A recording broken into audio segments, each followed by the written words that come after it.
Hi, my name is Peter Barassa. I'm with MMRsite.com and I'm here at Laguna Seca in sunny California. I'm with Pete Lyons and we're about to talk about a wonderful book that's just hit the road.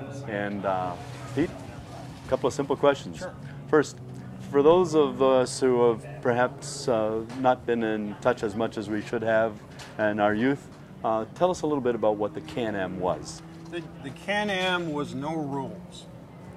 Oh wow, that's great. If you were an outlaw, the Can-Am was your kind of series. Now, Perfect. there were a few rules. They had to be sports cars because it was sanctioned by the Sports Car Club of America and the Canadian group as well. Right.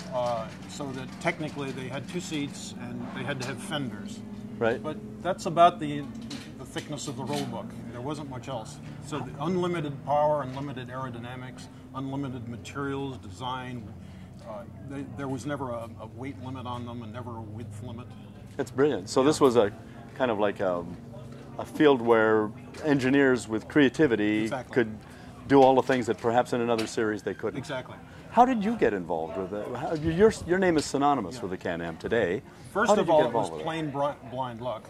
Okay. My dad was a racing photographer, right. and he used to take me to races and taught me how to use a camera. And it looked like that beat working for a living, so I wanted to continue with it. All right. And there was a magazine in England called Autosport, a weekly, and it's still here good, 50 odd years later. Right. And my dad was the USA photographer for them, and so I had a bit of an in there. In other words, I would send stories in and photographs, and lo and behold, a few of them got published. So I was off and running. It was great. Great. And because of the Can-Am being so important to the English, because they had so many world champions and English constructors running here, they were curious to know what was going on in the races. So I had a good market there. So you were probably more famous in England. You were more famous in England before you were famous here. I mean, people knew you in England from your writing about the Can-Am. That could be. Right. That could be. And so tell me now about this book. David Bold approached me about 1.5 years ago, I guess, and said that he wanted to do a series of books called In Detail. And one of the early ones would be this book, and so we ended up selecting 22 surviving Can-Am cars. And I tried to select a broad spectrum of them to give a good feeling for the